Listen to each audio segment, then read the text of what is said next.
Testing.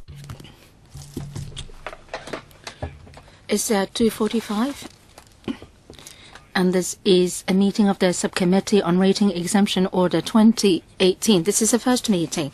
We have formed a quorum. So, election of chairman, Dr. Kokaki, Mr. Raymond Chan. Seconded, any seconder? Mr. Eddie Chu. Mr. Raymond Chan, do you accept the nomination? Yes, I do. Mr.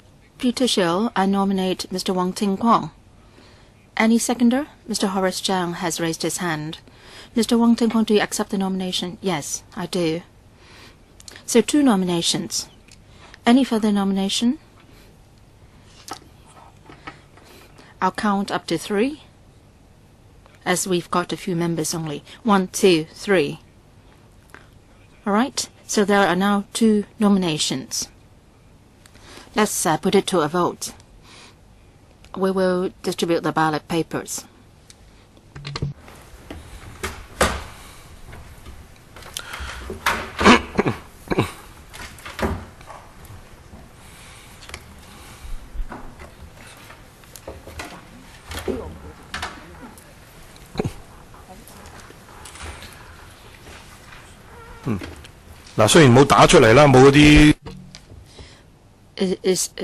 Are the names are shown on the screen? Let me read out. Number 1, Mr. Raymond Chan. Number 2, Mr. Wong Ting Kwong. So I believe you have heard me. Number 1, Mr. Raymond Chan. Number 2, Mr. Wong Ting Kwong.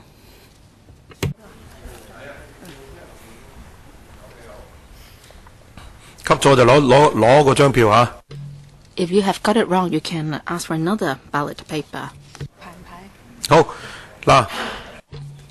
I'll count up to 3. Mr. Kwok Wai Kang has just stepped in. Please give him a ballot paper as well.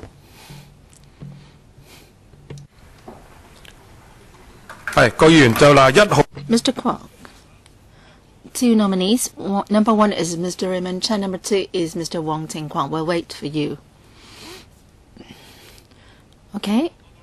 You've got the ballot paper, so we will stop distributing the ballot papers. You've chopped on the ballot paper? Okay, we will collect the papers then.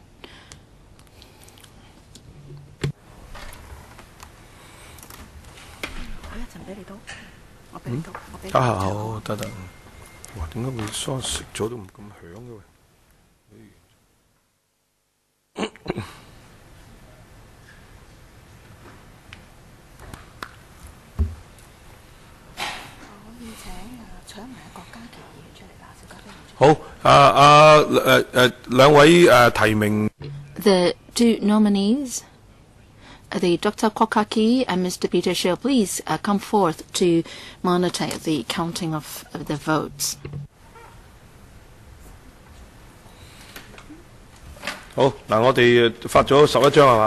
We have distributed 11 ballot papers.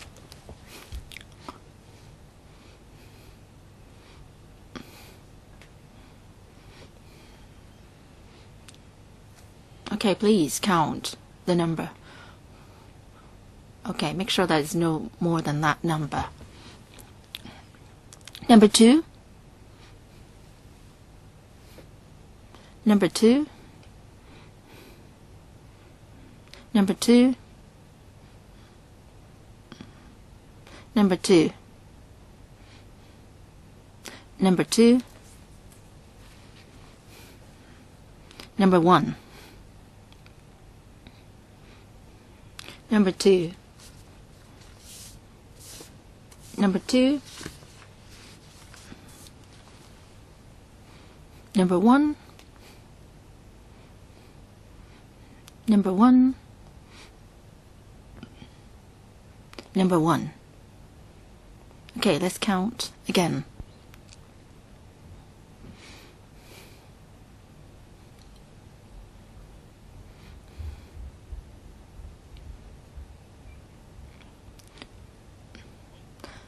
Okay.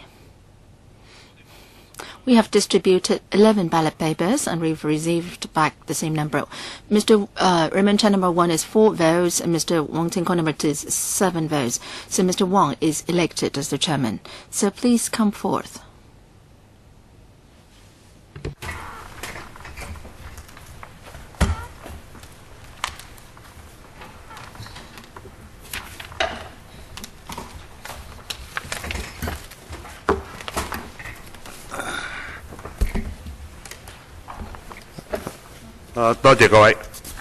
Thank you, fellow members. In accordance with the procedures, I would like to seek your advice as to whether we need to elect a deputy chairman. So, no need. That's your views. No need to elect a deputy chairman. So, can we invite the administration team to join us, please?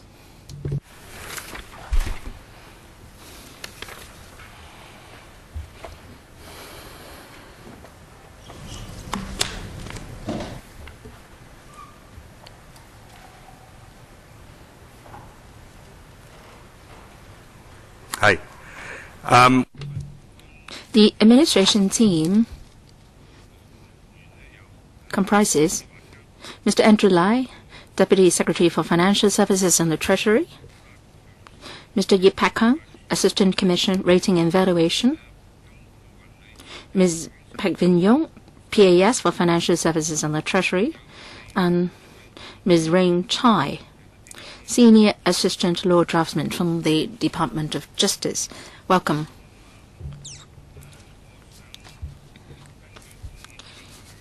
In accordance with the rules of procedure, can I now call upon the administration, whether it's the Deputy Secretary or who, to walk us through the paper, please? Thank you, Chairman, and members, thank you for helping us to scrutinize the Rating Exemption Order 2018. Now, this is a relatively straightforward order, and that stems from the budget this year, because in this budget, the FS proposes to waive rates for 4 quarters of 2018-19, subject to a ceiling of $2,500 per tenement per quarter. This proposal will benefit some 3.25 million properties, including domestic and non-domestic properties, including commercial and industrial premises. And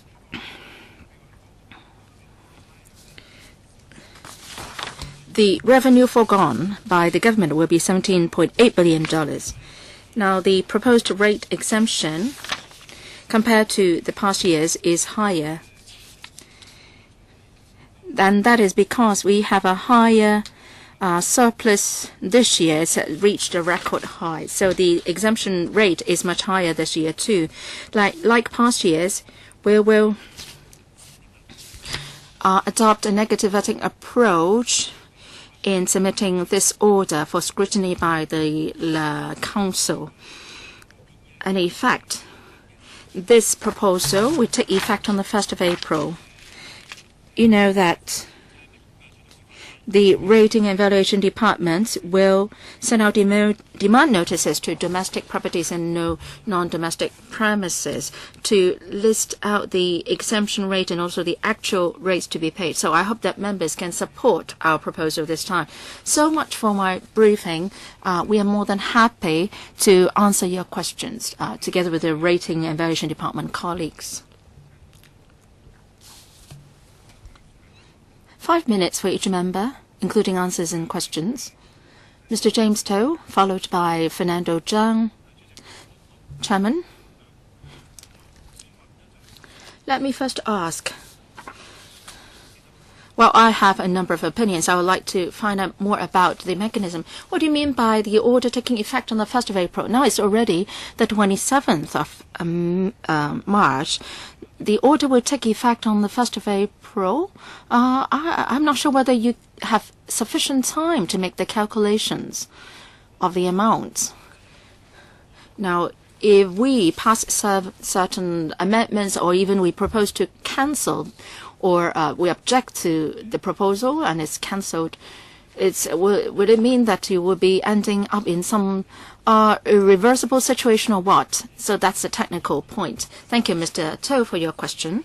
For this rate exemption, it applies to the 4 quarters in 2018-19, and the first quarter will run from the 1st of April to 2018 to 30th of June 2018. For the first quarter, the Rating and Valuation Department will send demand notices tomorrow to all property owners. So when they receive the demand notes, then they will be able to understand the latest rates to be paid. And that will also reflect the rate concession this time, and that will be a cap of $2,500. That will be set out in the demand note, because the RVD will collect rates on a quarterly basis, and we must notify the relevant tenants before the start of the quarter on the exact rates to be paid. So this is in line with past practices. I understand Mr. To's hypothetical question. Say if the LegCo doesn't pass this order ultimately, in other words, the tax concession should not be given, right? Well, in that case, then the RVD, because we've got 4 quarters each year, maybe in the 2nd, 3rd, or even the 4th quarter, in the demand notes there, the property owners and tenants will be notified, and they will be asked to pay the amount in the tax concession, and that is how it will work technically. And I hope that members will understand that this has never happened before. You said that you are going to send demand notes in the next couple of days, but then the law will take effect on the 1st of April. So by the time the demand notes reach the tenants or owners, the proposal has not taken effect yet. So is that outrageous? Are you treating the council like nothing? But you have already deduced the tax concession from the demand notes. Well, that's been what's been done in the past. You can challenge that. I'm asking the government this question. I said that you can challenge their practice. Now, the government will answer you. I'm not talking to you, the chairman. Is it the case that I don't have the right to speak? I want a reply from the administration. You said that I can ask question. I would like the government to make a response. I've got only 5 minutes. I think the law is outrageous. Yes, I said you can challenge the government in its practice. Chairman, I am asking a question, but you spent 1 minute saying that I can ask a question. Well, Chairman, I get angry and I pose this question to the government. Okay, vent your anger now. Vent your anger now. Well, it's a question about the law. The order will take effect only on the 1st of April, but you are sending the demand notes in the next couple of days. And when the demand notes reach the people, the order hasn't taken effect. Isn't it outrageous? Is it the case that the DOJ has given you legal advice that you can do it? You are disregarding the law here. All right, Diaz. This order is a piece of subsidiary legislation subject to a negative vetting process. As I said, the tax exemption now applies to the 4 quarters in the 2018-19, and for the first quarter, for the demand notes, that would apply starting 1st of April this year. So RVD, like what they did in the past years, will send the demand notes out before the start of the quarter. I'm asking about a point of law. Are you totally disregarding the law? Do we still want law in Hong Kong? President Xi Jinping said on the mainland also said that they should govern in accordance with the law, but the Hong Kong is retrogressing. So can you give me a written reply? Who made the decision? Have you considered this point? How can it be done like this? So let me add, Chairman, As I said, we totally respect the right of the LegCo to scrutinize the order. Say, ultimately, if the LegCo objects to the order and cancels the rate exemption, the RVD will abide by the LegCo's decision. I'm not asking about whether you can recover the amount or not. What I'm asking is that pending the passing of the law, you are granting the tax concessions already. Who made the decision? Is it the Secretary? Your time's up. Next, Dr. Fernando Zhang. Thank you, Chair. This is really jumping the gun. I think the administration should really wait for the LegCo's passage of this order before you inform the relevant payees. So otherwise you'll be treating the LegCo as a rubber stamp. Now, what I'm concerned about is that ratings exemption, this $17.8 billion, how is it to be used?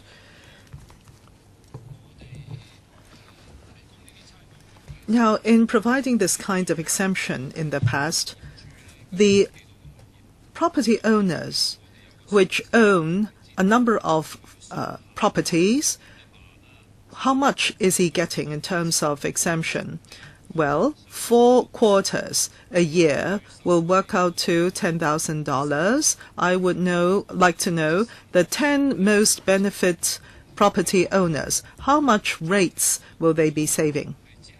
And secondly, if we limit the rate exemptions to only one property in the ownership of a property owner, if that is the case, then it would not work out to be $17.8 billion in total lost revenue. How much would it be then? Thank you very much for the questions. For the highest rates payer, the top 10 in Hong Kong, well, in the past, from LegCo members' questions, we have provided that information for 18-19, that is the financial year. Our estimate is that the top 10 biggest payers in total would hold 40,000 tenements, and their exemption in total would be 250 million Hong Kong dollars. Let me just explain. This $250 million is not going to be pocketed by these 10 institutions or organizations. I look at the background of these organizations. They are commercial concerns. Why do they own so many tenements or properties? It is because they hold commercial buildings and shop fronts, etc. According to the Ratings and Valuation Department, RVD, over 80% of them, actually, the rental contracts for these property owners do not carry the rates payment. So where there is a rates exemption, they will actually pass these exemptions on to the rental parties, that is the lessees. So even though there is a benefit of so-called $250 million in terms of rates exemption, but on the other hand, they do not pocket them all. Some 200 million probably will be passed on to the lessees from these commercial companies. That's the estimate. And another question asked just now, and that is if each owner can only benefit from this exemption order for one of the properties he or she owns, we actually cannot do that because the exemption order is on the basis of the 3.25 million tenements or properties that we have in Hong Kong. So it is the lessee or the agent of the property owner or the property owner himself or herself that is responsible for these rates. So we really do not know. Actually, we do not know the ownership of the properties in Hong Kong, these flats in Hong Kong. Well, the consortiums I think, would be the biggest property owners. Now, if you can just segregate all of them, 1 to 10, the top property owners, how many flats or properties do they own? Now, the government's response was that perhaps the rates are actually paid by the lessees. And these may be commercial concerns, commercial property, but this is a market, isn't it? Chair, you're a businessman. Now, if the property owner knows that the lessee had already saved some money, then they can very well in the market adjust their rentals level. So that is a kind of resource. Who gets to share in the spoil will be something that we may have to look into. But basically, the government would have lost a revenue of $17.8 billion. And the government is saying they cannot estimate how much the lost revenue would be if you limit the ratings or the rates exemption to only one property per owner. I mean, if it's one property per owner exemption, it would be more acceptable. But right now, it is the big property owners who get to benefit most.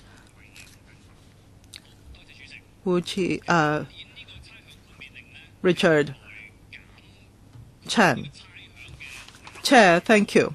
This is the biggest ever exemption. For the exemption for this year, it is 2,500 per tenement per quarter with a cap of 10,000 in total. This is the biggest ever in terms of exemption. And it was said, we heard just now, it is because of the huge surplus of the government this year. Last year, it was $1,000 in terms of exemption. So that's 1.5 times more this year. Now, we are against exemption of rates to utilize the high level of surplus. We want everybody in Hong Kong to get a payout of $10,000. The Hong Kong government is saying they don't want to distribute or divvy up this money, but you are actually doing it to the property owners. So 100 properties will be $1 million. So this is without any lines drawn, without borders drawn for repatriating surplus to the people of Hong Kong is not right. This is the reason why this is the most criticized budget ever, apart from not giving out directly money to everybody in Hong Kong after 2011. There had not been such measure since. And the reason why it is so roundly criticized, the budget this year, is because you have increased the rate exemption by so much, from $1,000 last year to $2,500. And you are not making it fair. You're benefiting basically only the flat owners.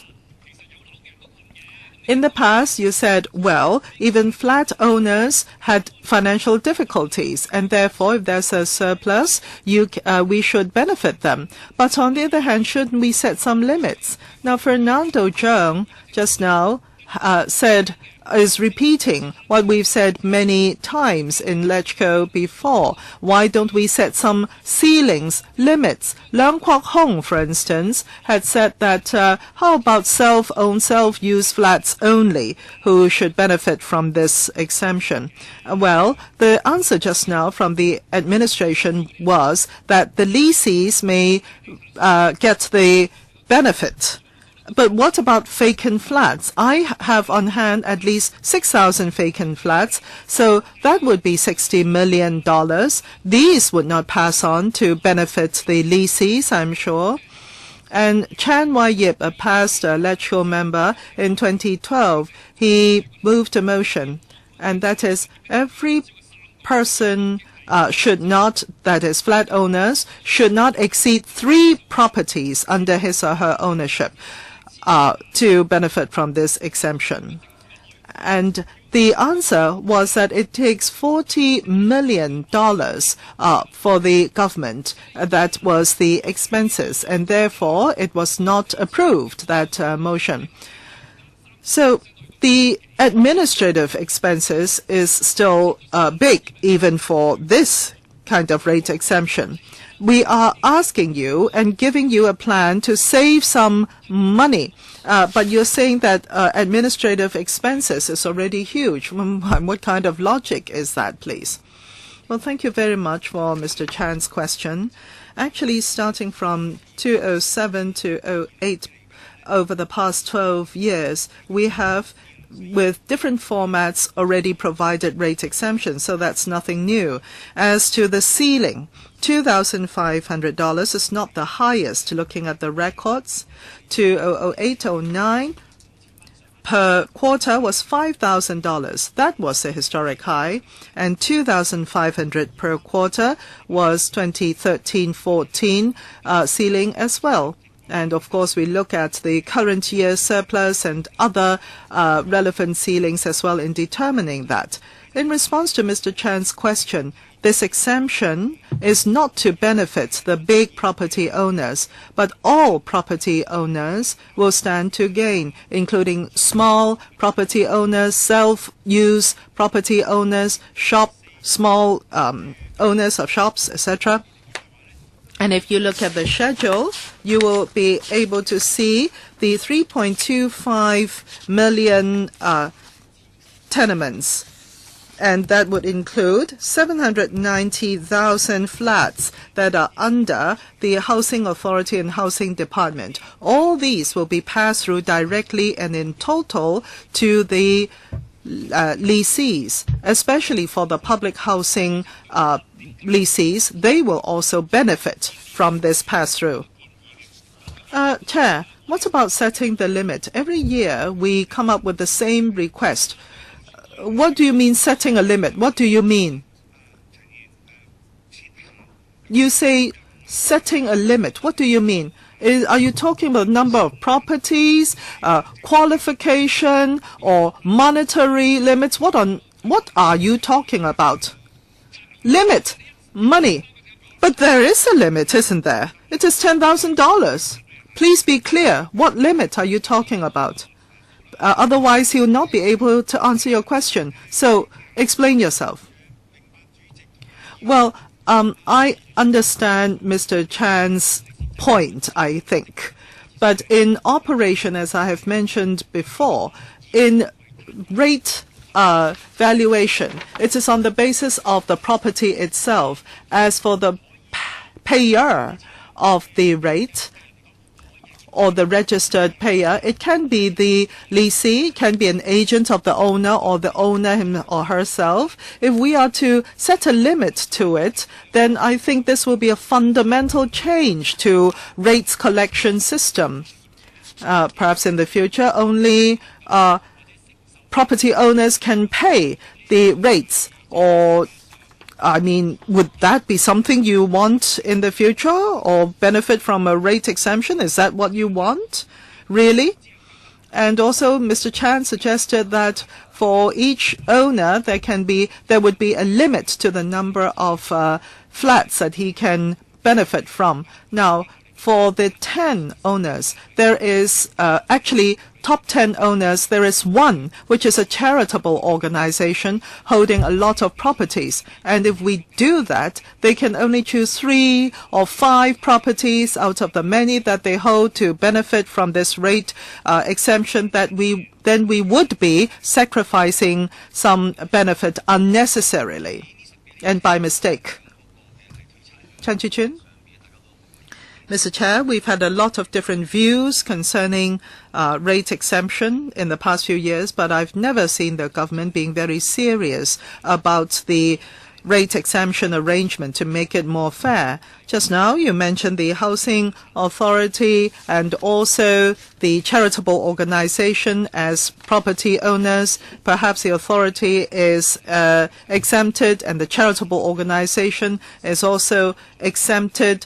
But what I'm trying to say is that it can be done. It just really depends on whether you want the arrangement to be changed. For example, for private registration, that's fine. But on the other hand, if it is a commercial concern owning the properties, is it not rather straightforward, I would think, for these properties owned by commercial concerns?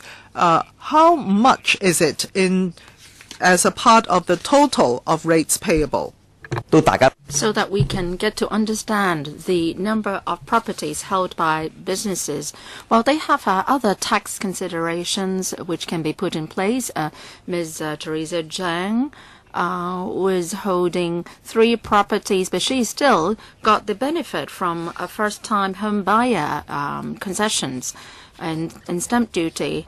So for properties held by businesses, the businesses or the companies do have their considerations on whether to hold the properties.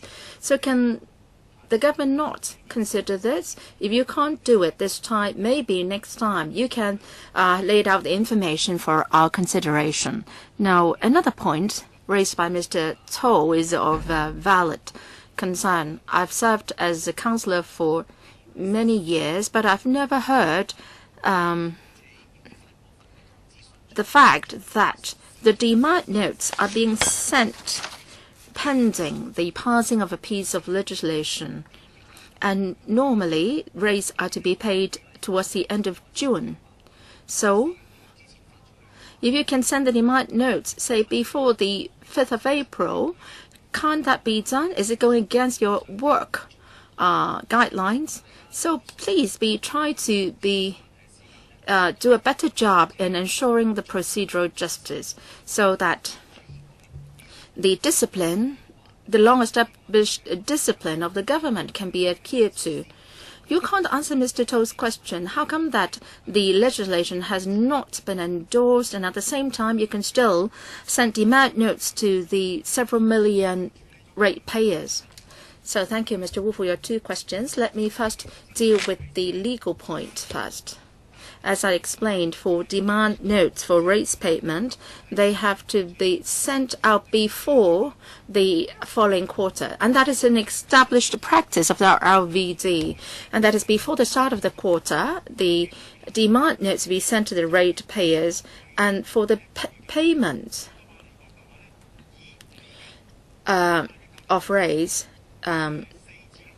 for the rates to be paid for April to June, well, the demand notes have to be sent before April, and that the ratepayers have to pay the rates by the end of April, or else he would be considered as paying late.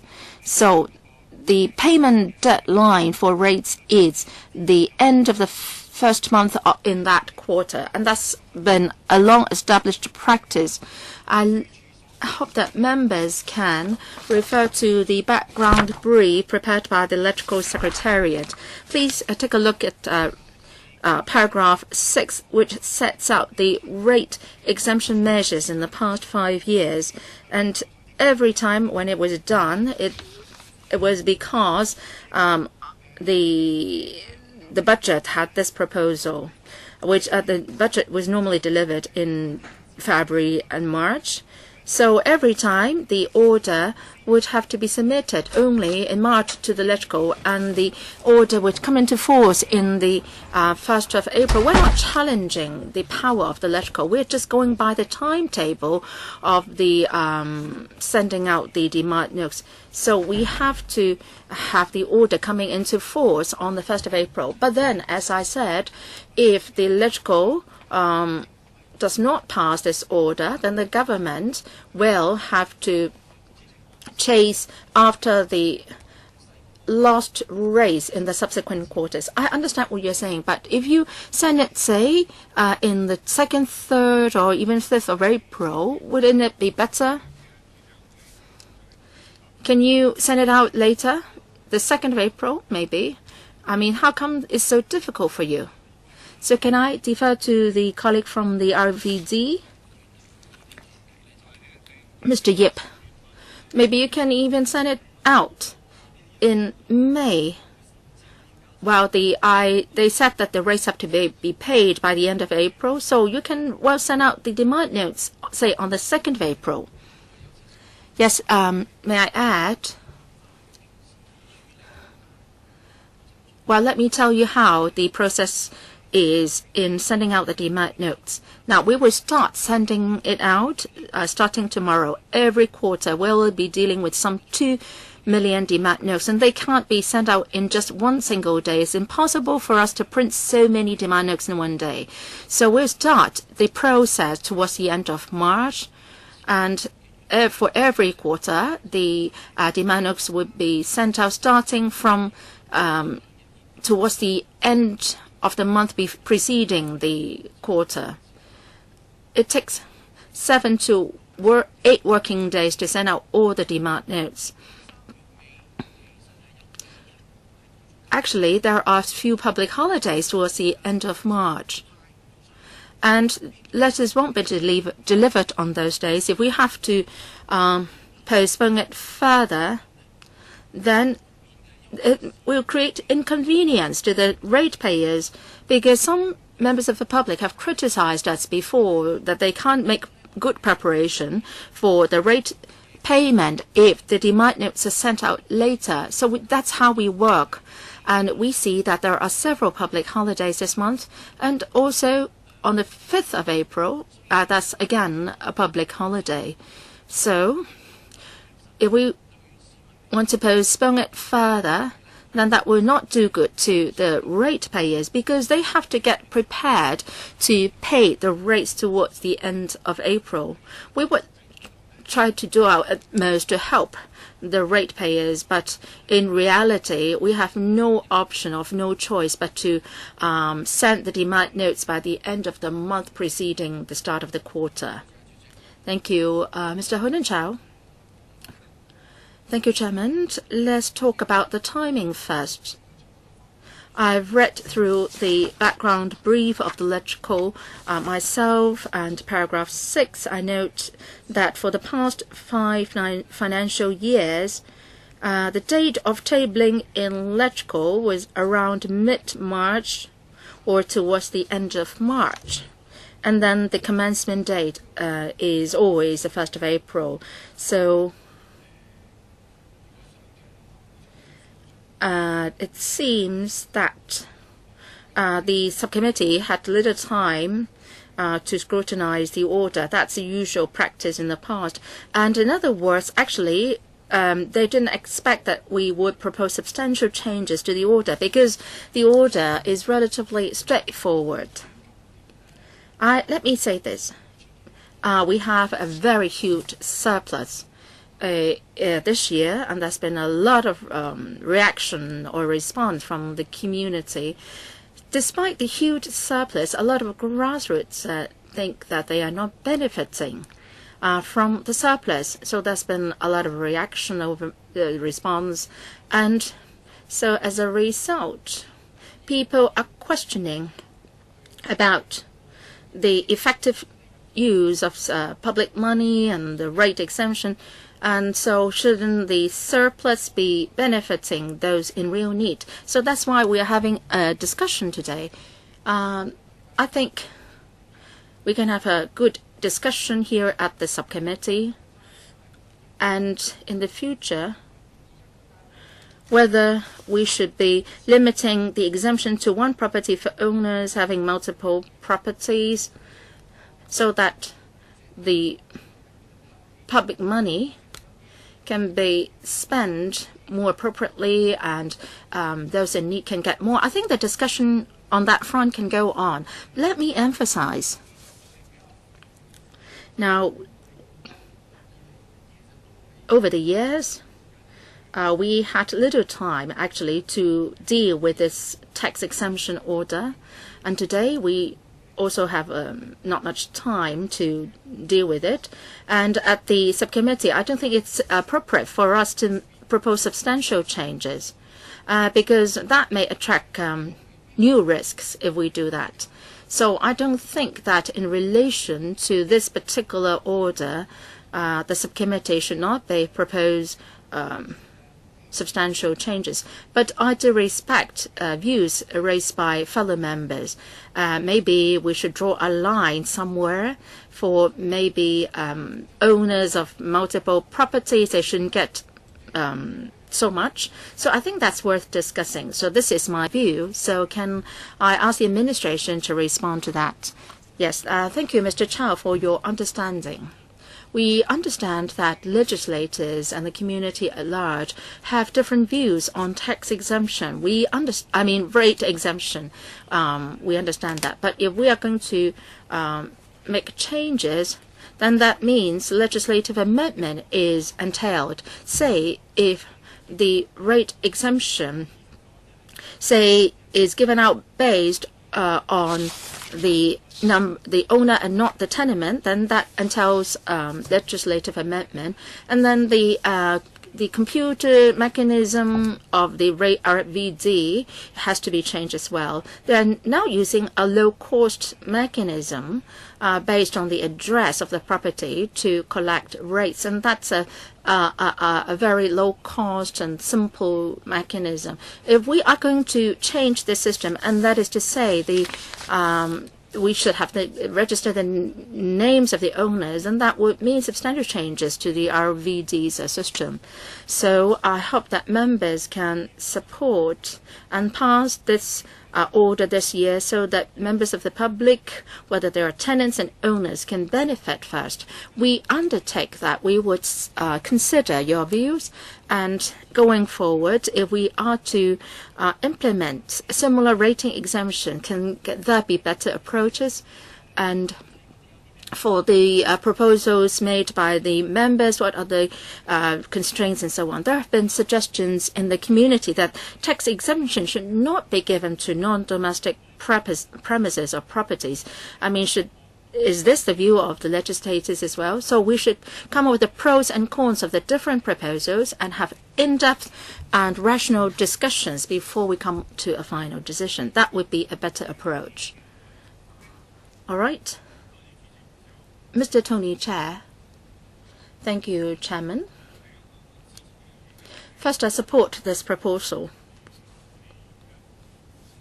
The public coffers are flushed with money, and we should be helping not just the grassroots, but every stratum of the society. For the professionals in Hong Kong and SMEs, we have to rent offices and premises. For myself, I have to rent an office, and I am paying less rates, and because of this exemption measure. So my first question is, the rate exemption should be given to the rate payers, right? Not necessarily the owners, because if the owners rent out the premises to the tenants who are responsible for paying the rates, then the exemption should be given to the tenants.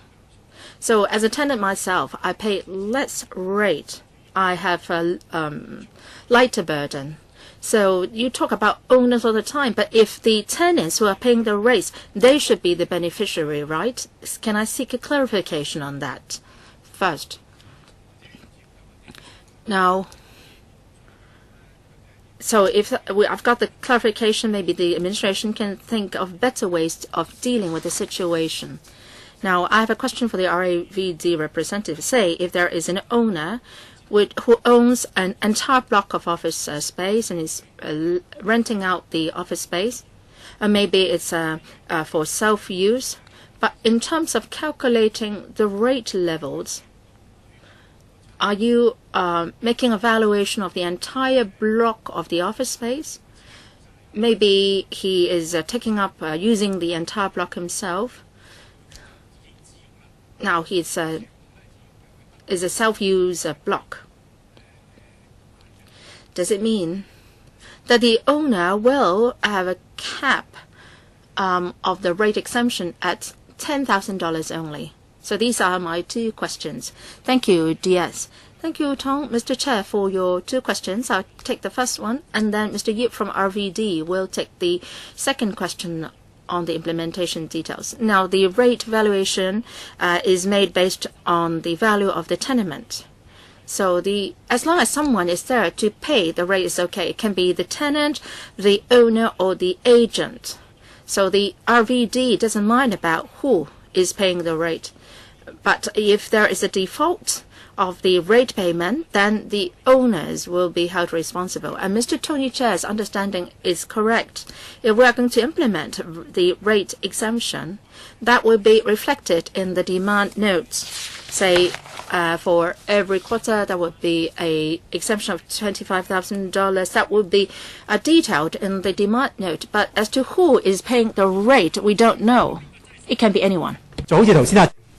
But who gets to benefit? As Mr. Chair says, that depends on the leasing contract. If the property owner and the lessee has a contract between them, and the contract spells out clearly that the rates are to be paid by the lessee, then that would be the arrangement. Now, if the lessee, according to the contract, is the paying party for the rate, then in the future, where there is exemption, even though the big property owner would perhaps pay in advance the rates, but on the other hand,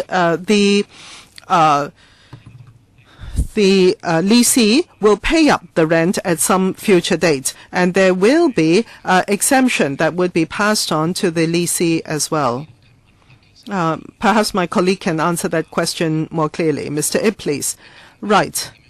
When we value a property, now Mr. Chair had mentioned just now that where there is a property, let's say an office space, there is a property owner of that office space, and it depends on how he operates that office space. For example, if he leases it out and there is a leasing contract and there is a lessee that uses the office, then in such case we would value, when we do the valuation, we do the valuation of each and every flat under this property owner.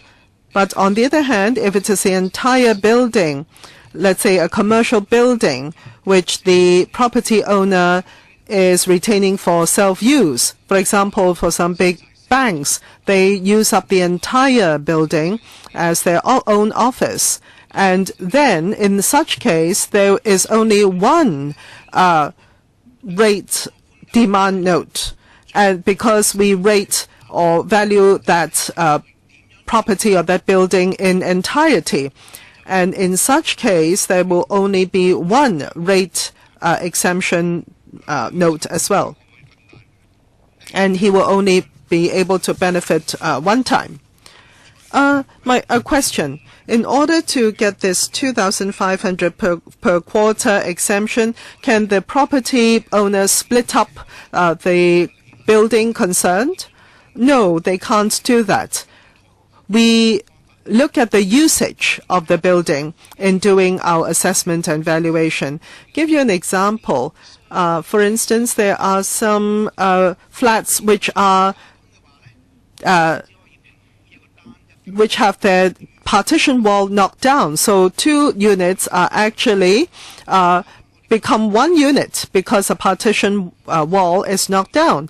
And in such cases, we look upon this as 1 unit only. So one property only with one 2,500 per quarter exemption. Dr. Kwokaki, Chair, I think you are really just following the FS's wishes. So we'll not try to make it difficult for you. I'll just ask a short question and you can give me a short answer. Now, with the information that you have on hand, can you tease out, for instance, let's say the property is owned by, let's say, an individual or by a company. Do you have any information in your database? Chair, as Mr. Lai had mentioned, the paying party of the rate can have different identities. Now, in our database, of course, we will follow the payer and the payer's information in our database. I'm sorry. I'm giving you an example. Let's say Chan Taiman ID card A123456. In your database, can you find this Mr. Chan with A123456 ID card, how many properties he owns? Just answer me this straightforward question. Do not lie to me. Well, we do not collect ID card information. Dr. Kwok's question, if there is a Chan Tai man who is a registered ratepayer, we will be able to be able to find his name in our database, but not his ID number. Now, what about company's ownership? You'll also be able to find the company's name, right? One company owning multiple properties, that's what he meant. Well, you mentioned the biggest recipient of this rate exemption. We have that information. We can just analyze that in our database. So Fernando Zheng's question was exactly that. Because over the past many years, the government had not been able to answer this question. Is this fair? Every time you give out these sweets, we have been saying that you should distribute the sweets fairly and do not overly distribute the sweets. So in the past 10 years, we've been saying the same. The property owners, these big companies or certain individuals, they have no problems, no financial problems. So whether their individual name or company name, owning properties, you'll be able to find this information. I'm asking a technical question here, actually. Well, I think I understand Dr. Kwok in his suggestion. I believe there are 3 changes we have to make in order to make that possible. First of all, the payer of rates can be anybody, but according to Dr. Kwok, the property owner will have to register his own name. There is no other name that can be the... No. The person can be a lessee. Chan Tai Man, if I were the property owner, why would I put another name in your database? Well, Dr. Kwok, let me tell you, for payment of rates and the demand note sent to the person who pays the rates, it may not be the property owner. It can well be the lessee. And perhaps the lessee would say, you send this demand note to another party, Wong Ting Kwong, for instance. I am telling you that that is happening. And also, there are company-held properties, but the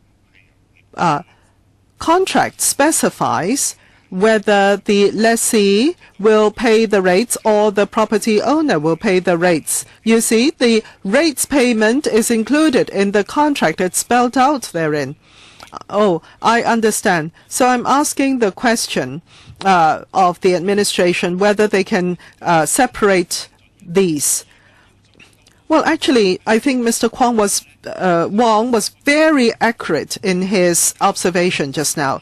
First of all, if you want to make the changes you suggested, first of all, the property owners would be the only entity, only person who can register with us. So the database will have to be completely updated. And also the property owner cannot ask anybody else to pay the rates. Only himself. That is a huge change. And another change is that we have talked about technical issues. For example, in the law, according to the ordinance, the occupant and the property owner have the responsibility of paying up the rates. Now, if we say, given this rates exemption, only one party will be able to benefit from this rate exemption. By so doing, we have to change the law as well. And also, the database as well as the computer system will have to be changed as well in our office.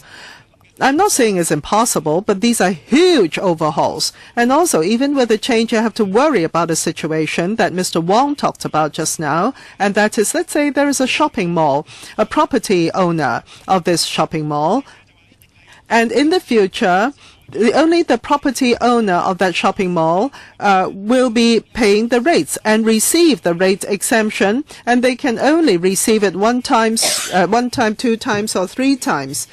Then, for those lessees who now, according to the leasing contract, are able to benefit from this rate exemption, will not be able to benefit in the future. So in the future, when the government meets out these rate exemption, these lessees will not get any benefit. So are we inadvertently undermining the benefits of these persons or entities? Now, for discussion's sake, let me raise this possibility. Let's say not one person is an owner. Let's say a couple, plus the children even, have shares in this property. And you're saying there can only be one single individual recipient of rate exemption. If there should be one in the future, then what about this couple, this man and wife? And if my wife and I have a property and she also has another property ownership under her own name, what then? You have to think about the concept, really. Mr. Chair, we have 1.1 billion given out with expenses as well. A few percentage points of expenses, 50 million. Yes, the administrative expenses, we don't have the hard and fast number yet. But you said a few percentage points. But that's not all because of rate exemption. Right, it's the $4,000. Well, let's not confound issues. The $4,000 given out by the government is not part of rate exemption, please. All right. But we are asking about administrative fees, nevertheless. He said that it's not possible. No, the administration did not say that it's impossible for what you suggested. Can you clarify yourself? Mr. Chair, I didn't say that it's impossible, but I'm saying there has to be legal change, the ordinance has to be changed, the system has to be changed, the registration entity has to be changed.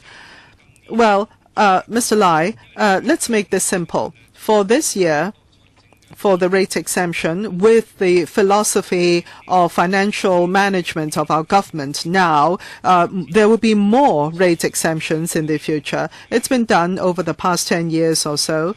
In order to be fair in giving back the rates, first of all, we have to comply with the government philosophy. You always say that you want to be fair, quote unquote, but on the other hand, can we do this as a start? Well, perhaps in the next meeting, you can give us some information in the paper to tell us about the 3 changes that you said have to be made in terms of time needed and administrative expenses needed. And that's not too difficult for you, is it? Well, we can supply further information, indeed, Chair. But apart from the cost and the time for each of the proposal, I would also point out what concern points there are. Good. Chen Chi-chun. Thank you, Chair. In setting up limits, I think this is something that all parties are in agreement to. If in this year, financial year, we are not able to reach a consensus in this chamber, but nevertheless, we are all in support of more study for future benefit. And what Mr. Chow Ho-ting, my colleague, suggested just now is not new. There had been, since introduction of rate exemption, there had been such discussions in society. The top 10 payers last year got 12.5 million, and this year they will be getting an exemption of 20 million. These are not groups or individuals under financial difficulties. They are big commercial concerns. And today we're saying that we want to help the people who have the need. We can explore that further. The government said that not only property owners benefit, the average citizen can also benefit. So that's why people are asking whether we should limit it to self-occupied properties and also domestic properties. But then Mr. Tony Chia said the professionals and SMEs can also benefit. But what about vacant units? You are also considering a vacant property tax as well. Well, you will be sending, say, the demand notes to the address. So you don't mind about whether the properties are left vacant, owned by a couple or what. Well, we've raised so many issues here, and some members refer to the law. I don't agree that the law should be amended. But maybe you can adopt a different approach. People will be given exemption only when they come forth to apply. But of course, that will involve more complicated procedures and high administrative costs. But this is not totally infeasible. If you are to amend the legislation and change the entire rate collection system, nobody dares to do it. Whether it's the legislators and the government, nobody dares to touch it, the rate collection system. But is there anything, or is there something we can do despite all these? Mr. Albert Chen moved amendment, and that is which is that we should limit the exemption to 3 properties for owners. The government opposed it on the ground that it would involve an extra expenditure on the part of the government of over $40 million. How did you how did you come up with that calculation? It's only that after people have declared the number of properties that they have, before you could arrive at that figure of $40 million. Can you tell us how the calculation was made, or was it done casually, arbitrarily, or what? So, DS, Mr. Albert Yip moved an amendment or raised a question during the scrutiny of the relevant order. And I record that there was this reply from the government, indeed. And we talk about $40 million. I believe that by today's standards, it would be more than double the amount. So, DS, can you answer Mr. Chan's question? Yes, thank you, Mr. Chan, for your question. Way back, Mr. Albert Yip raised this particular comment, but I didn't have the information on hand. I didn't know how the figure was arrived at, $40 million. But what is sure is that if the RVD, when they collect the raise and they have to make adjustment, and there is a significant change to the system, maybe additional costs had to be involved because they needed more manpower. So if we have to put a limit, then the rate payers can still go ahead to pay the rates, and then they can declare the number of properties they have. Additional costs may be involved in that, but then the amount you save may be able to cover the administrative costs involved in implementing the limit requirement. So I undertake that we will look into this. Every year you said that you would promise to take a look. I think it's all to do with your will. And if it is reasonable, no matter how hard it is, I believe that you'll be able to do it. I'm not asking I don't think Mr. Chen is asking you to implement it for sure, but asking you to promise to consider it. Can that be agreed to? Mr. Edigi, thank you. Sorry, I arrived late. There was some heated discussions. So, DS, can you explain to us once again this? In my questions previously on the budget, the government have been able to tell us the top 10 ratepayers only 40,000 properties and the amount of rate saved, etc. Now, just now, the chairman mentioned about the scenario when a person is owning a property together with his wife and his children. So in terms of calculating the number of properties owned by a certain individual, how detailed can you get in terms of your statistics? Is it, can the statistic be made available just by pushing one button, or you have to go through a lot before you come up with these statistics? I understand Mr. Ji's question. For the rating evaluation mechanism, it is a tenement-based one. And for the ratepayer, can be anyone, can be the owner, tenant, or any or agent or other unrelated people. The work focus of our VD is that we would like to collect the rate with the minimum cost. For every demand notice, of course, there is a registered person, and if we look at the RVD's information, we may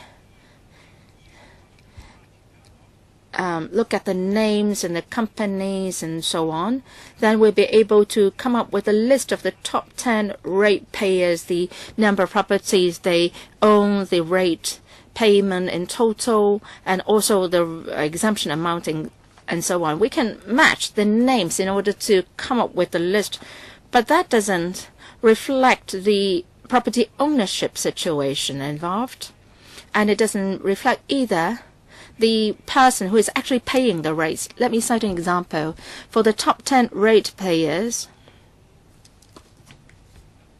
9 of them are commercial organizations or public organizations, and 1 is a charitable body. For the 9 commercial organizations, for confidentiality purpose, we can't give you their names, of course, but they own quite a large number of properties that have to do with commercial buildings and shopping plazas. And for RVD, every year, we'll conduct a questionnaire survey among the ratepayers, ascertaining the ratepayers themselves, the amount of rate payment, etc. And for the top 10 ratepayers, their answer is that 80% of their properties come with rates paid by the tenants. So in the year ahead, maybe you can look at the top 10 ratepayers. They own a total of 40,000 properties, and they can save an amount of $250 million in rate exemption. But it's not the case that they pocket all the amount, because they may be passing on it's some of them, some of the properties having their tenants paying the rates. 80% of the properties have rates paid by the tenants. So the tax exemption is granted to stays with 80% of the tenants. So we can't say that the top 10 ratepayers will get an extra $250 million because of the tax rate exemption policy. Can I seek a clarification? When did you ask this top 10 ratepayers and the charitable body? Assistant Commissioner, please. That's part of the revaluation of rates process. When we do our revaluation, we have to ascertain the value or the rental value of a certain property at a designated date. And every year, it is usually done in August. And in August, we will send out questionnaires to the present ratepayers, asking them whether they are renting out their properties and the rental levels, etc. And they have also to give us the details of the tenancy agreement, for example, who paid the rates, who paid the management fee, who paid for the air conditioning fees, if any. Sorry. So it's one questionnaire for one property? Does it mean that the owner has to fill out 1,000 questionnaires? Or you will ask them to cover all their properties in one questionnaire only? Let me reiterate. We don't know who the owners are because in our database, we don't have information on the owners. Only information on the ratepayers is put there. As many of the ratepayers are actually agents of the property. Say if there is a shopping mall, there is this agent. Of course, we will ask the agent, how do you collect the rents and so on. So we are sending out some 300,000 such questionnaires every year, asking the ratepayers the details on the usage of the properties. So that's been a long-established practice. So you talk about 300,000 questionnaires, and I don't get it. How come that you got the information from the top 10 ratepayers that 80% of the properties are being rented? Can you give a sample of your questionnaire to Mr. Edigi for his reference after the meeting? Maybe he hasn't ever received any questionnaire. Well, I don't pay any rate myself. Next, Mr. Tony Chair. Thank you, Mr. Chairman. The DS has answered my question. I would like to ask a question about the top 10 ratepayers. And you said that among all the properties, 80% of the properties have rates being paid by the tenants. There have been rate exemption for many years in the past. Can the government look into this? Is there any trend?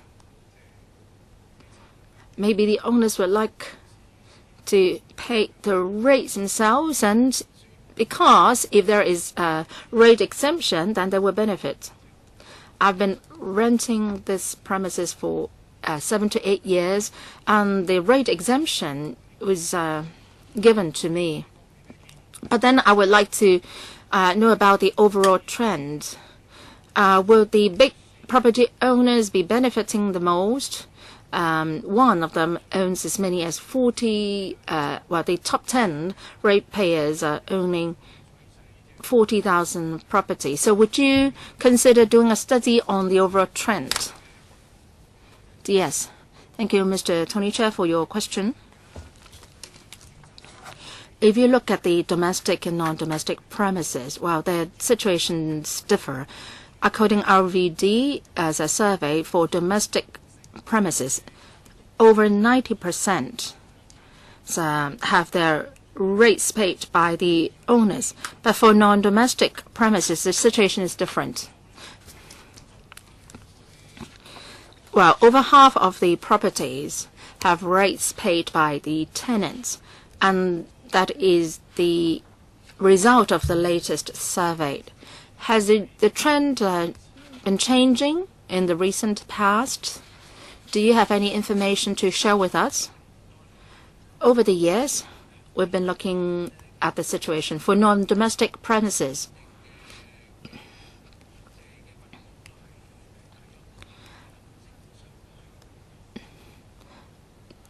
For 50% of the premises, it's the tenants who are paying the rates, and that's quite a stable situation or condition. For non-domestic premises, how come that is the owners who are paying the rates? Because there may be very small-sized properties like car parks, car parking spaces, etc., and also advertising space.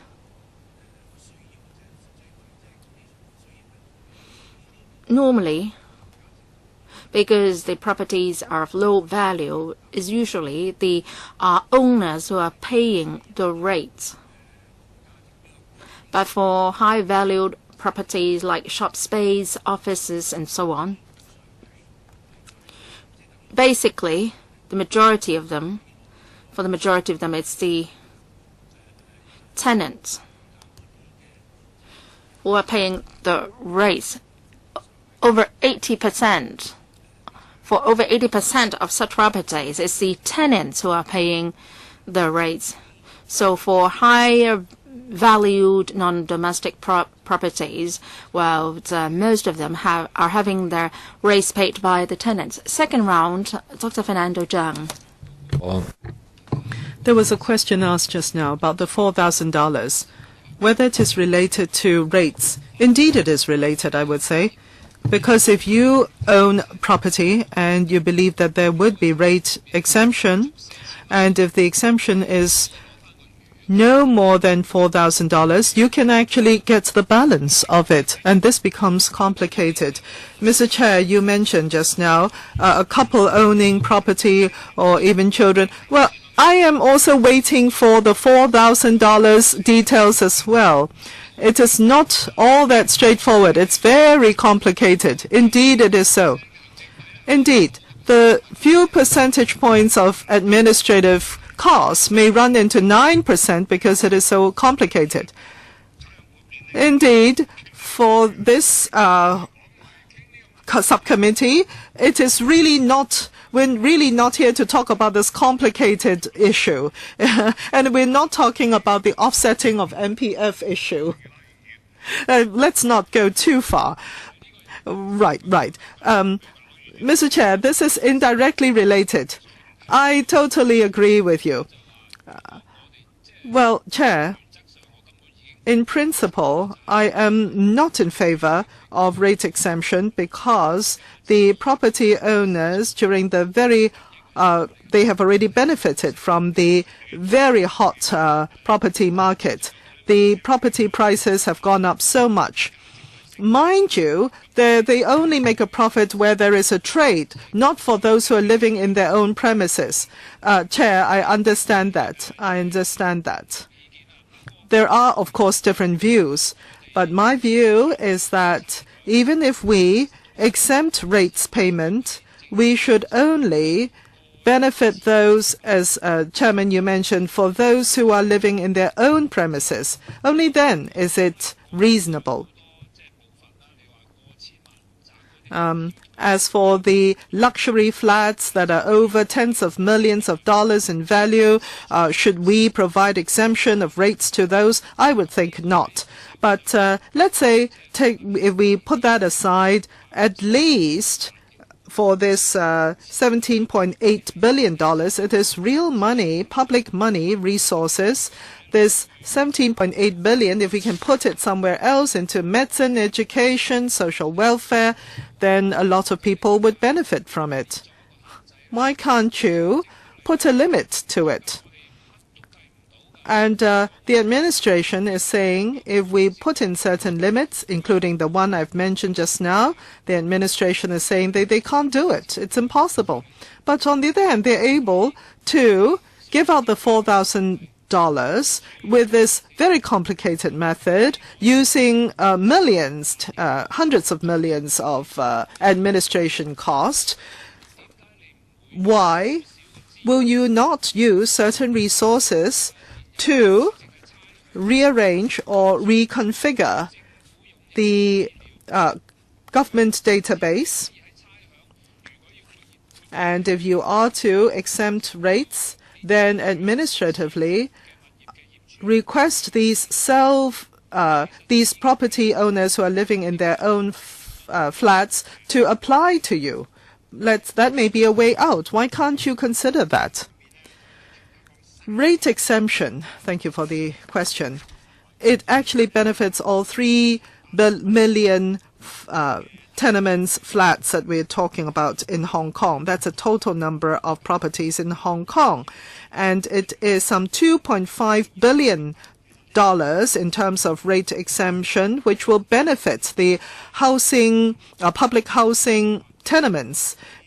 Understand that this exemption will benefit all levels and strata of society. And also, it is related to the entire rating system.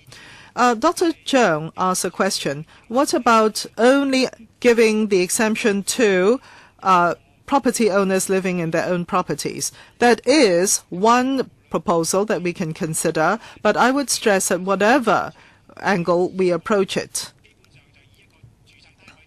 at present, the rating entity, the unit, is the flat itself, the property itself, disregarding the identity of the owner of the property. If you want to make these changes, it may be fundamental. There are different thoughts. I've heard different members saying self-owned flats and self-living flats only, and some say 3 or 5 flats only for each property owner, and some say certain monetary limits, and etc., etc. Well, yes, indeed, you don't need to enumerate. Yes, there have been a lot of different thoughts. Now, for living in one's own flats, I have a friend who inherited an estate from his deceased father, and this person in that estate is a flat, and so he rents out that flat to a lessee, but he is renting somebody else's flat for his own use. So in this case, this person benefits from the benefits zero from the rating exemption. And I know there are many such cases. All right, I hear you, Mr. Chair. Now, having heard thus far, I see that the payer of rates can be a tenant, can be a property owner, or an agent. And there cannot be any way that we can tell them apart. And even for the small tenant, whether it is a SME or an individual tenant, we should benefit them. And basically, what we want to do is to help those who are needy, who needs help. Now, I'm looking at the register of tenants. For the MTR station, let's say there is a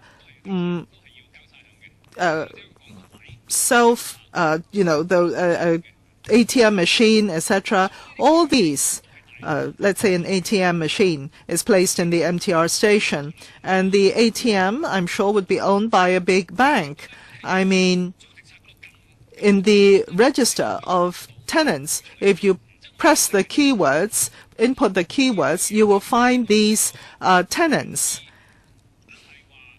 And if our original thinking is that we want to help only those who are small tenants and small entities, and by setting a limit, we jeopardize the benefit of these small tenants, and this is totally related to the $4,000. You're talking about the spirit? No. I'm talking about let's say if we give out $10,000 to each and every person in Hong Kong, then that's one way of doing it. But on the other hand, you're saying you only benefit the rate payers, and I don't even know who the rate payers are. SMEs, for example. Even with getting $10,000, it would not fill the hole for the $4,000. Now, hold on, please. We are discussing this particular order. All those in favor can say they are in favor. Straightforward, please. But, Mr. Chair, I think the administration will have to answer our questions, all the questions we have raised so far. All right, I'll give them the chance. Mr. Chan had asked a question, and then it will be my turn to ask questions. Well, thank you very much, Mr. Chan, for the question.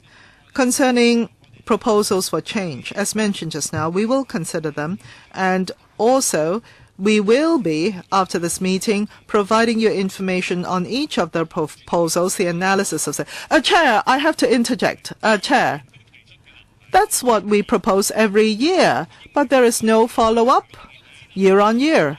Is this time for real? Within this year, they should do an analysis on the proposals. Yes, rest assured that there will be one. Now, as for Mr. Chan's question concerning the 4,000 care payout, there are some basic qualifications, at least 18 years of age, Hong Kong resident, without self-owned property, and without any income tax payable, then they can receive $4,000 payout. And if they are paying income tax, but if the tax concession is less than $4,000, and if the rate payable is less than $4,000, then they can receive the balance after offsetting these payments of the $4,000. So that is in keeping and in alignment with the FS's pronouncement last week. Now, what if I have a flat? I own a flat, I rent it out to someone, and I rent somebody else's flat. Who pays the rate? Well, that has nothing to do. If your tenant pays the rate, and in that case, I can receive the $4,000? Well, I don't know. The $4,000, I think, comes with certain tax, and the information provided by the person concerned will have to be accurate in being able to receive the $4,000, etc., etc. That's another matter. Now, at the beginning of the meeting, Mr. James To asked a question, and Mr. Hu Chi-wai supported him, and I feel that I have to clarify on that question. He was of the opinion that for the rating exemption order and the demand note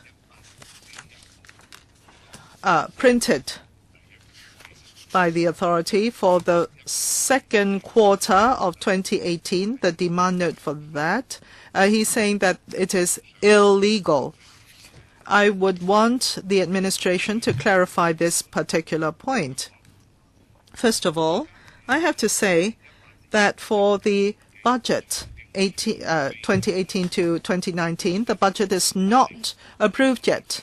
Is this exemption order therefore legal? The budget has not been approved yet, correct? It's been announced, but not discussed and approved by the LegCo, not yet.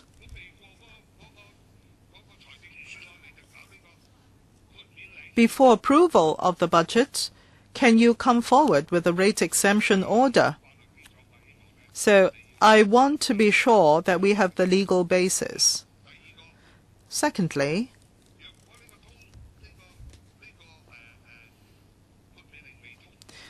if the order is not approved and the ratings department issues a demand note, what then? I mean, I've been at this, working in this LegCo for that many years. How does negative vetting works? For instance, for example, tobacco tax. On the day that it was announced, it was commenced, this tax, right away, without the law, without the budget approval. But it came into effect on the same day. Why was that possible? And I remember there was one interesting situation. Parking meter rate increase. It was voted down in the LegCo. And you know what? They were not able to repatriate the extra parking meter collections to the payers, because who knows who the payers were. So this is because of negative vetting. impossible to make good or repatriate the extra parking meter collection. So that happened as well. So in sending out these notifications to the ratepayers, just now, a electoral member, Mr. James Toh, said that this is illegal. Can you please clarify on that point? Can you perhaps clarify on that? For the details mentioned by members and the ways and means and different views and proposals from different members, I think that's all very normal. But for Mr. James Toh's point or criticism, I think you really have to clarify that point, because the claim is that the rate exemption order is illegal. The council can't do anything that is illegal. Okay. Chairman, thank you for your comment. We fully respect the role and powers of the Legislative Council, and we must act in accordance with the law. So let me try to respond in two aspects to the Chairman's question. Now, for the budget for this year, there may be some legislative amendments or legislation that have to be passed by the Legislative. There are 3 such pieces of legislation, and each differs in its format. And for the rating exemption order, we think that we are acting legally. And why? Now, the Chairman's understanding is correct. Normally, every year, the FS will deliver the budget in February or March, and different measures are spelled out. Take this year's budget as an example. The government has proposed 3 bills for the Legislative to scrutinize. One has to do with the expenditure, government expenditure. So we're talking about $400 to $500 billion, and that is the appropriation bill. And later on, the councils will scrutinize the appropriation bill, and that is a matter of, say, formality or routine for the Legislative.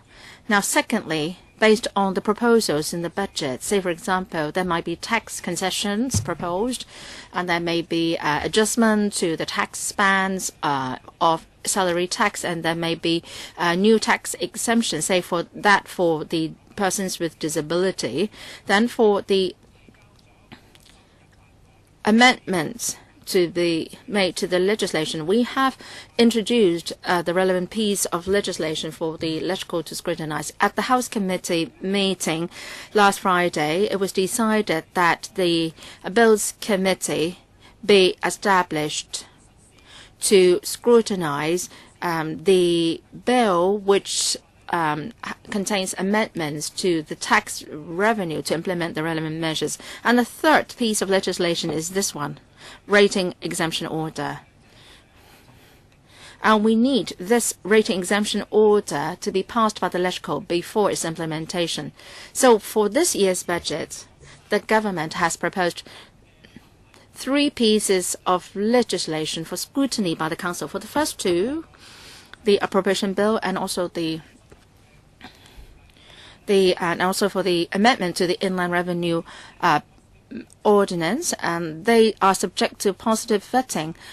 For this order is the only one which is subject to negative vetting. So the legal advisor would like to say something on what I raised just now. Thank you, Chairman. I can't say anything specific, say, on the administrative measure of the RVD on sending out demand notes. As to whether it's legal or not, let's take a look at this. For the rating exemption order 2018, that was made by the CN Council in accordance with Section 36(2) of Cap 116. Well, Executive in Council may, by order, declare any class of tenements or parts thereof, or any part of Hong Kong to be exempted from the payment of rates wholly or in part. 其實呢一條嘅附屬法例呢，就係倚仗住呢係。So this has to do with the power conferred onto this CE in Council in relation to 36(2) of the ordinance to make such an order to provide exemption for the 4 quarters of this year. So that is the basis of the subsidiary legislation. So that is a power conferred on the CE in Council and the main legislation. So if we take that perspective, then there is no question of the order being illegal. Thank you, the legal advisor, for her legal point in relation to Mr. James To's question. I get reassured. I am not going to do anything that is illegal. I get worried because I'm the chairman. Now, the legal advisor explained clearly, so my worry is allayed. Mr. Raymond Chen, let me try to supplement here. Mr. James To had some very strong response because, as what the legal advisor said, this approach has been adopted in the past several years, and that is an order will take effect on the 1st of April. And if we are going by our timetable, the expiry of a scrutiny period is the 11th of April. Now, the government said that the demand notes have been printed and some of them have been sent out. And Mr. James To is asking whether it could have been done better. He just expressed his worries and concerns. So they're not breaking the law. Well, we still have a question mark on whether it's legal or not. Now, Chairman, for this order, a rating exemption order, a lot of community organizations have strong views on this, especially for this year. When we didn't have the $4,000, their views are even stronger. Can we hold a public hearing on this? Well, I will listen to what members' opinions are on this. This is not a complicated order. Let's move on to the clause-by-clause scrutiny of the order. So the DS, can you take us through the order, please? Thank you. It's a relatively straightforward order. There are 3 sections. One is the commencement date. This order comes into operation on 1st of April 2018. And the second section is on the concession period, which means any of the following quarters in 2018. So the beginning and end date of the 4 quarters are listed. And Section 3 is on exemption from payment of rates. It sets the cap at $2,500. So that's quite a straightforward order.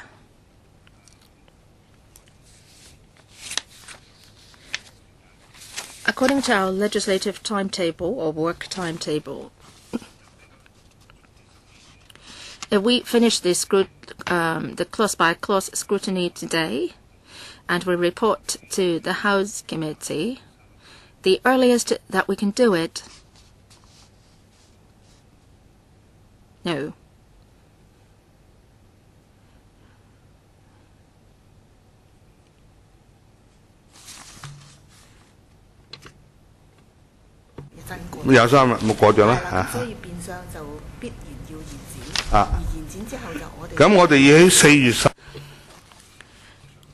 And on the 11th of April, the full council meeting, we have to ask for extension of the scrutiny period, and then we will report to the House Committee on the 27th of April, and the deadline for giving notice of amendment is the 2nd of May. And we'll have a resumption of the second reading debate on the 9th of May. Is that right? This is not a bill. Okay? Mr. Chen, you asked about whether a public hearing should be held. This is not a bill. But an order. So we very seldom held public hearings on an order in the past. We can only say yes or no to this order, and there's no way we can amend it. No. There's little room for amending this order, particular order. It's not that it's totally impossible. Even if we hold a public hearings, we can't change the mind of the government. We are all very busy, as we all know. So I'm asking you whether we can do away with the idea public hearing, because some community organizations have raised this with me. So I'm asking or seeking the advice of others. If it is just an order, let's see how we should deal with it. It's not that it's impossible, but very seldom, I would say. Mr. Eddie Ju, on the question of public hearing, the DS said that we have 3 pieces of legislation that have to be passed by the electrical in relation to the budget. For the appropriation bill, there will not be any public hearing. And for the inland revenue bill on salaries tax, I wonder whether we will have a public hearing. But for this particular order, I mean, is one which can easily be understood by the general public. If we are to hold a public hearing among the 3, I think this order is one that is suited to holding a public hearing. Well, I understand that it's difficult to find a time slot in the meeting room, but if nobody comes to attend the public hearing, then it's very unsightly, I would say. Yeah, you can. Well, can you promise that you will be here at the public hearing? Yes, I promise. So please stay throughout the public hearing. If you can undertake to do that, then I will be willing to hold a public hearing. Well, I can't make a promise. If it is public hearing, it's just me sitting here, then it's very unsightly. I don't want to do that. Maybe you can take my place as the chair. Chairman, please consider this. All right, I think we're finished with our scrutiny, and so we just have a loose end to tie whether we are holding a public hearing or not. Well, DS, let me provide a piece of advice to you for your reference. All of us are very busy, and it's actually up to the subcommittee to decide whether to hold a public hearing. But please appreciate this. We have undertaken that we would be considering whether there is room for enhancing all these measures, and we will submit a report to the members. So when will you do that? Well, these are 2 separate issues, DS. Today, in the course of our scrutiny, many members have raised a number of issues.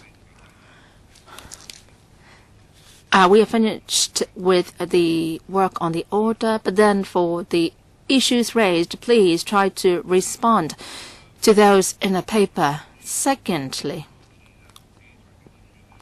for rate exemption proposal in the budget for a long time, the members have raised a number of views on how to enhance the whole mechanism, and you said that you are willing to consider those.